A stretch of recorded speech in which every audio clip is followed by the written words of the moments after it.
Hello, welcome to the video or podcast. This is Charlie Harvey. He's a good friend of mine. He works with me, so we thought we'd just jump on and do a little podcast or something. I thought we'd kind of play around with the channel. I know this isn't a specific podcast channel, but we're just going to have some fun. Try something new. Yeah, we talk a lot about cars at work, so I just more than we work. Yeah, stick a camera in front and just talk. See how it goes. Might as well record it and see how we get on. So cool. Yeah, what should we start with? Well, how'd you get on with that box? Well, that Cayman on the weekend. Yeah. So if you haven't seen, I've recently had my first press car. In Porsche GB. Exciting.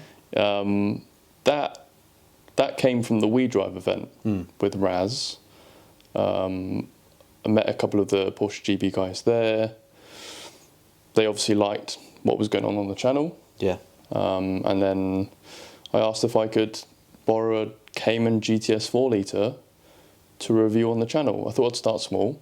It fits the narrative as well, though, right? Because you drive a GT4, fair enough, but you drove that 2.5 litre and compared it. Yes, yeah. And that was a pretty good base point. And really, the only thing that came out of that video was this car's perfect, just needs a better engine. 4 litre engine comes into play. You sort that problem. So they probably saw that narrative and went, perfect. Yeah, it's a good starting point as well. Yeah, you didn't ask for a 2RS as well, which means they're just going to be go away. You've asked for something reasonable within the... I don't even think Porsche GB have a 2RS press car anymore. No idea. I've not seen it in their press fleet.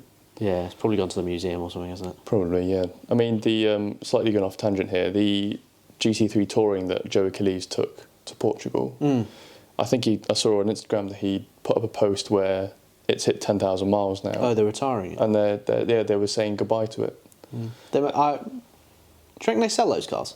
Well, I heard a rumour that when they get press cars in, they put 10,000 miles on them and then they sell them as approved used.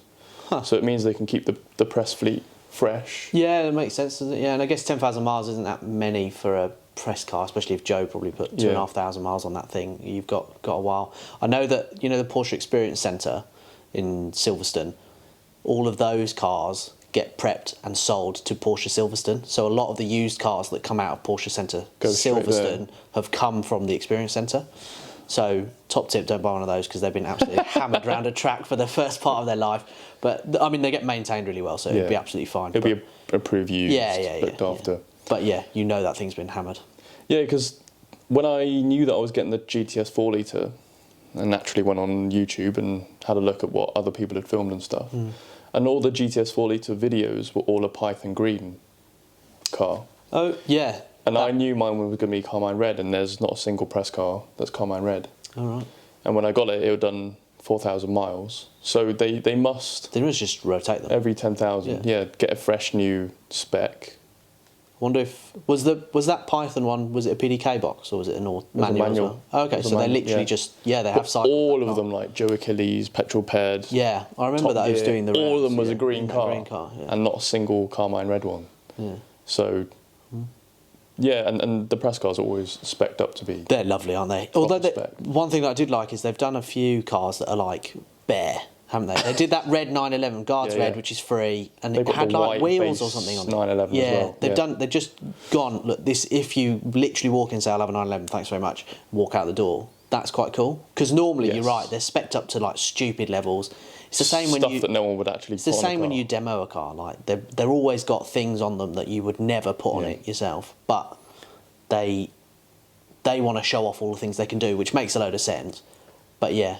But so the weird thing is that Carmine, that GTS car had carbon interior, GTS pack, heated seats, PDLS Plus, all the really good stuff. Yeah. Didn't have folding mirrors though. Which is the one thing that... Yeah, it's a weird one, but well... Was it? Maybe it was a chip shortage or something, I don't know, maybe, but that's 200 quid to spec. It's not a big deal, but it's does it make a big difference? I mean, you park in a space that you need to tight, so for you it's important, but... When I parked into my car park space at my flat, I had to actually wind down the window and pull it in, but... Doesn't really make a difference. Yeah, so I'm not bothered because my driveway's got space, really so I just leave mine open. Yeah. And my M2 didn't have folding mirrors either, so I lived. Yeah, it it's was not a fine. big deal, is it? Yeah. So yeah, they gave me that for the weekend. I think whenever I get an opportunity to do something that is special and unique, so I used to do photography as well as a hobby, and as a hobby it was great, but when I started getting paid for it, there was suddenly an added pressure to perform. Yeah. And it was the same thing when I went to the We Drive event. Amazing event. I get to film with a GT3. I get to drive a 911. There's a bit of pressure there because you know that you want to create some content that is going to be watchable, and you know that you want that content to do well because you know that you might get press cars out of it. Yeah. And it was the same thing when I got this car. I know I had the whole weekend with this GTS, so I'm like, great, loads of time. But for some reason, with that pressure, it just made me kind of run around like a maniac, wanting to do everything.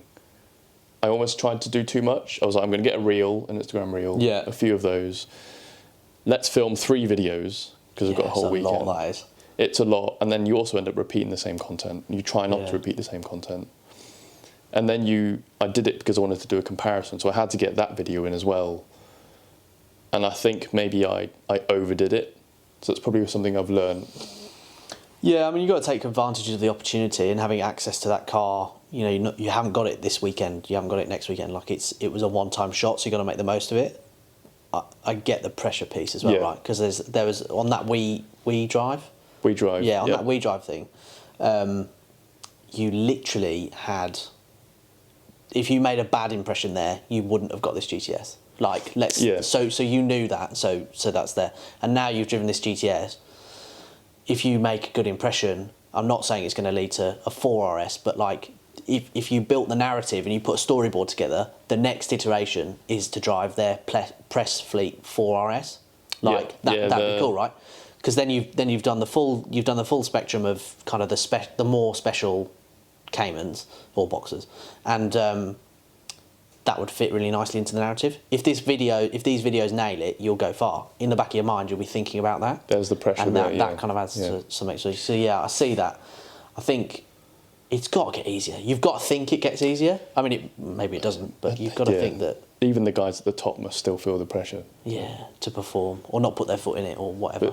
I like to think that maybe it becomes the routine. You know what you need to do. It's the same every time, so it just becomes more smooth. You're going to do X video, this video, this is the content you're going to produce. It just becomes a bit more. 4RS, one day. Yeah, there we go. That's the next goal. Yeah. But yeah, I mean, that would be mental, wouldn't it? But did you? I mean, I texted you this the other day, I think, or I meant to if I didn't.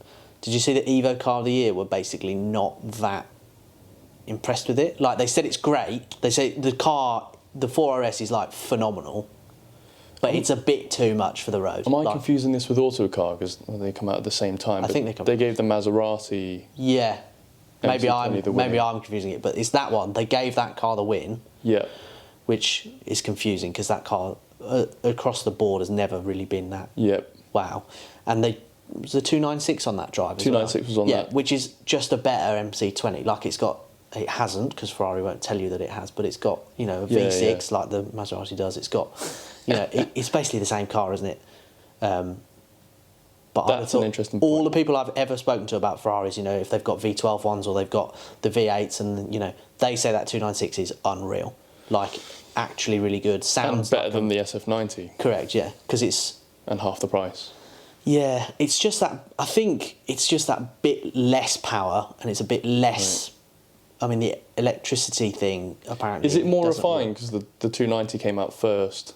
Then the 296 came out after. So did they have maybe more time? To develop the engine. I don't know. I think there was some other quirks of that SF90 as well around the braking. I think they came out with a new ABS system. I might be making this up. They came out with a new ABS system and they've nailed it on this SF90, so it just feels right. Whereas on the 296 it just feels right. Whereas on the SF90 apparently it felt a bit too electronic and sketchy. Yeah, you're not really in it, and it's not thrilling. I watched the Behind the Glass podcast, and Tony said the SF90 is just not that exciting unless you're on it. Yeah. Whereas a normal Ferrari makes you feel like special and it's crazy and it's exciting when you're doing 25, 30 miles an hour, and that's part of the appeal of a Ferrari. And the SF90 doesn't have it, and the 296 has got that. Yeah. Whatever it is, that magic. Fizz, Yeah, it just makes it special. So interesting. yeah. You'll see that I've got GT4 and if you're a viewer of the channel. Charlie's also got yeah, GT4. I've got GT4 as well, yeah. So we're going to be big Porsche lovers. guys, yeah. But you also had an M2. I did, yeah. Me and Will have had incredibly similar car history. So when we first started working together, I had a Golf GTI but got rid of it pretty quickly and then bought a M135i. So it was the facelifted version, but it was maybe like 6 months to a year before they brought out the 140. Yeah, it was mineral grey. Mineral grey, yeah, good car, that one. Really enjoyed it. Put the M Performance exhaust on it from BMW for about, I don't know, 800 quid, and it was absolutely chaotic. It sounded mental. No OPFs. No OPFs in that one, so it was really loud. Then got an M2, original M2, Long Beach Blue. Yep. I don't know, drove that one for 20,000 miles. That one sounded mental as well, and but that was good. Then I swapped that out for 2.5 litre GTS because I wanted a sports car. That was the one that was available from Porsche at that time, and that was, there was no GT4 in the 718s, so I just bought the 2.5 litre. Yeah. While that was all happening, I had a 135, Will got a 140. I got an M2. Then I think I'd got my Cayman. I was still driving the 140 when you had the Cayman. Yeah. But then shortly after that, I upgraded to the M2. Yeah. So I've always had the updated model above. version. So Yeah. I had the comp. You had the OG. And I had the 135 and I had the 140. Yeah. Just followed. That was cool, wasn't it? And now, Then GT4, I bought a GT4 and you've got GT4, yeah. But you were going to get a 981 GT4. You had an opportunity. So when I had that GTS, a Riviera Blue 981 full Club Sports buckets, the works, literally every option ticked on it, popped up at my local dealer, which is Solihull, and I went in like, I've got to have that. That's like my. Did you test drive it? No, because you couldn't test drive it. My GTS was Miami Blue, so I had this like light blue, very Larry, cool colour, and then this perfect spec GT4 came in, and I was like, oh my god, that's and I liked my GTS, but at that point I didn't love it. I'd only had it about 6 months, and they ran the finance numbers, and I'd absolutely been battered in 6 months. Like, the value of that car had taken a tank, and I was just like, oh, I just can't. Like, I couldn't come out. It was too much. So I just kind of settled back, and it was fine. Then they released the GT4 for the 718. No worries, thanks very much. That's great. Can't get one of those though, was my opinion. So I don't care that it's not got a 4-cylinder and it's got a flat 6 and it's a proper Porsche engine. That's fine. And then and it was manual only to start with. So I was like, even better, because I wanted a PDK. I was driving it every day. Like, I had a PDK GTS. I wasn't going to get a manual. And then they swapped. Then they brought out a 4-litre GTS, which had the same engine, but bit of detuning or whatever, and I was immediately like, oh my god, what have I done? Like, if I'd have just waited 18 months or whatever, this would have been way better. But again, that was manual only, so I was like, fine, because I don't want the manual. Like, that puts that car out of reach for me. And then, I don't know, 3 months later, the PDKs turned up in the GT4 and the GTS, and that was it. Like, I had to get, like, in my head I was like, my GTS has to go. I've got to get the 4-litre one. Like, you were, back when all of this was happening, when I was driving around BMWs, I wasn't quite as big of a Porsche nut as I am now.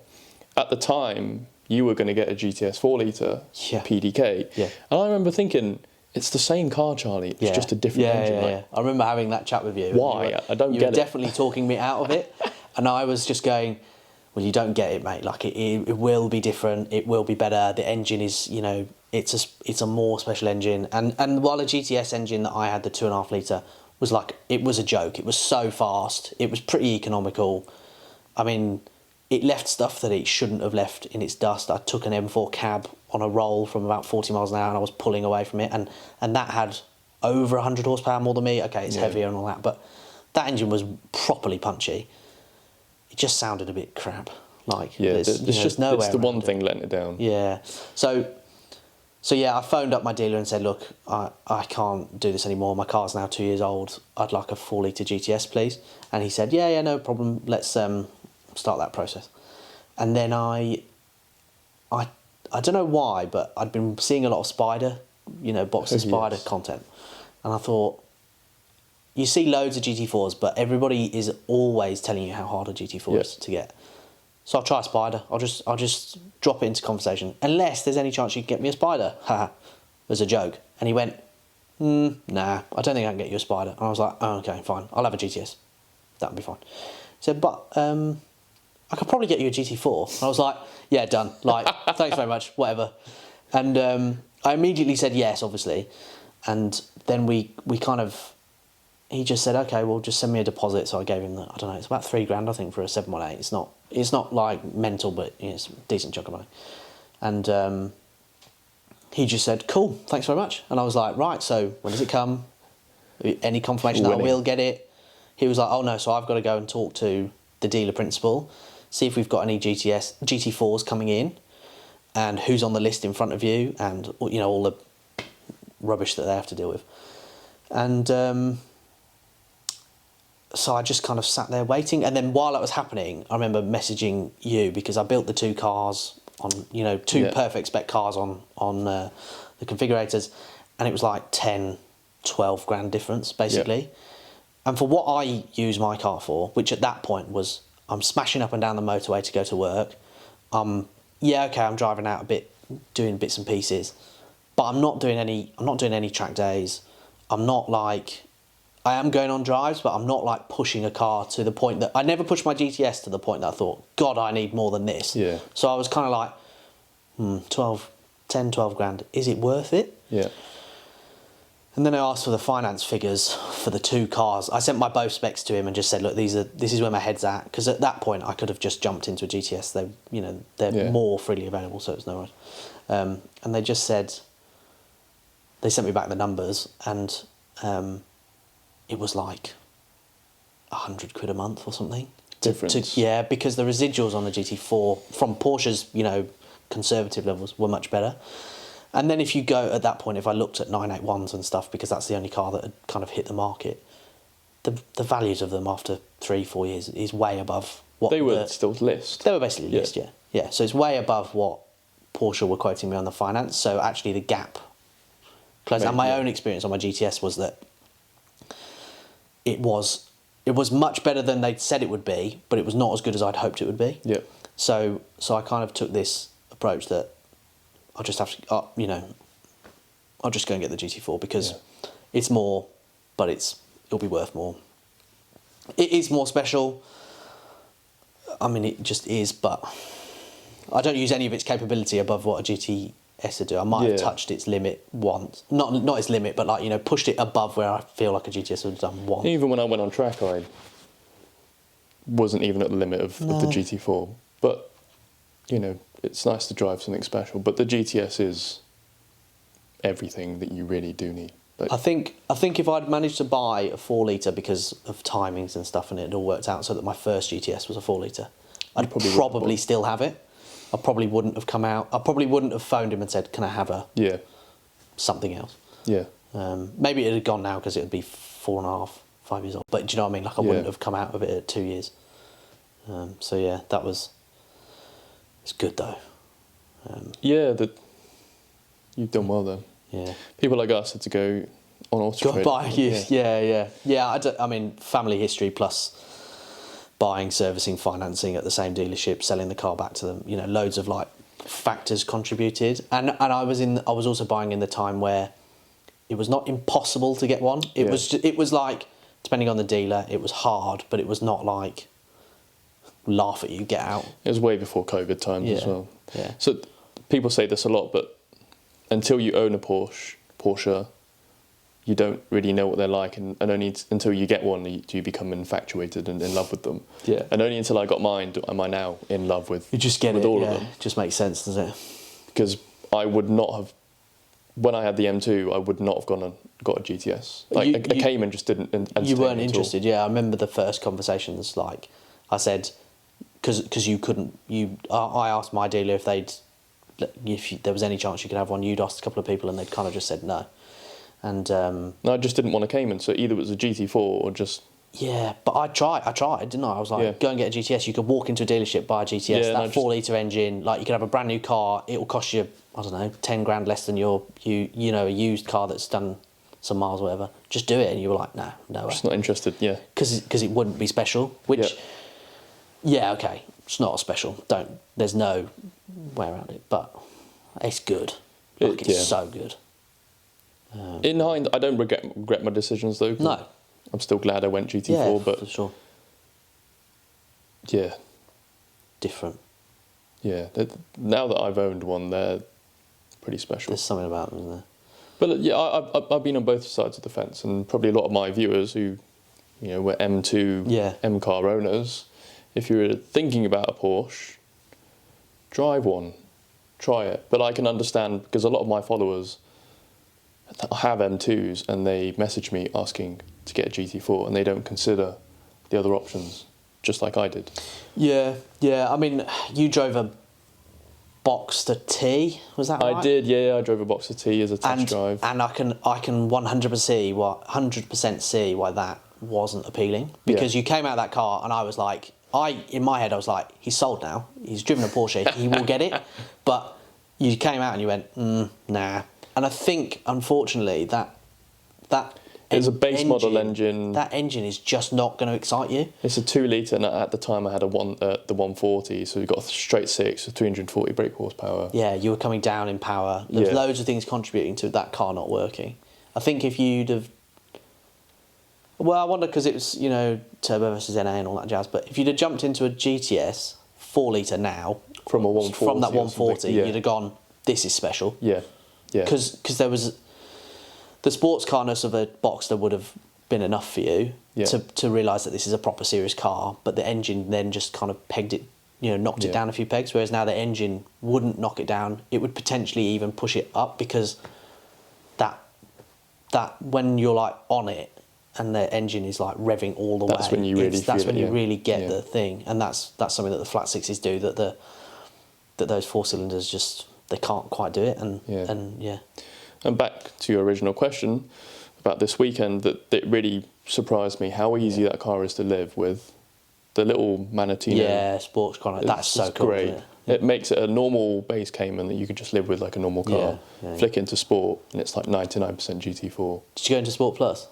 I did, because what that did was I found that it turned on the stiffer suspension. Yeah. So you're bombing down the country road, you can just flick it into Sport Plus, and it gets all the modes and stuff done for you, rather than having to take your hand off, click this, click that, whilst bombing down the road. So that was really, really useful. Yeah, I think in the manuals it's good. Like you get slightly more aggressive throttle, like you say, exhaust, other bits. In the PDK, the gearbox becomes an absolute animal. It goes from being like, I'd say like the GT, because my GT4 box is probably like my GTS box in sport all the time, so that's like the base level. It's like the level up, and then when you click PDK Sport, because like you say, we've got buttons rather than that cool thing, it just becomes like stupid. The gearboxes are so fast, it does exactly what you want, and if you left it in, didn't put it into manual and you left it, it would just,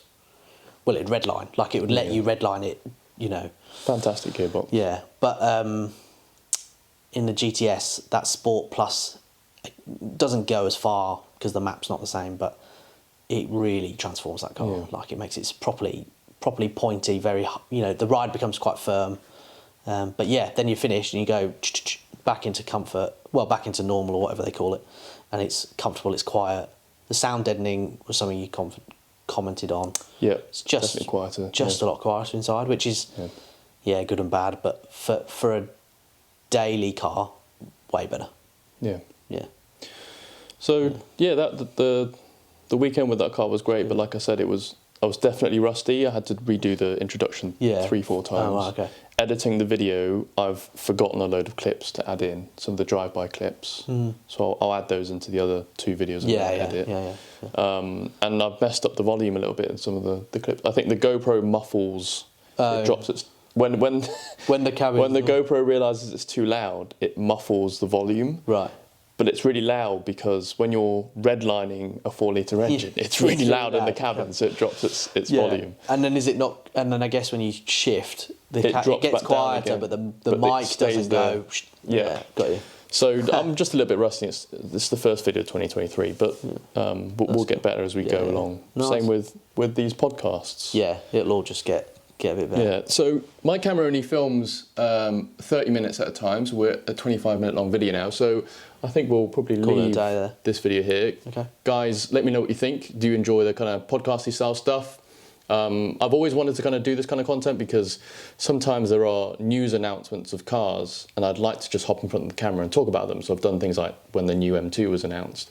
But it's always been nice. I've always wanted to kind of have a co-host where you can kind of bounce Different ideas back and experience, forth. Whereas it's a bit weird when you're just talking at a camera and it's just one thing. So let me know what you think. If we can keep doing them, we will. Yeah. If not, let us know. But yeah, for now. Cool. Thanks very much. Like and subscribe and I'll see you later.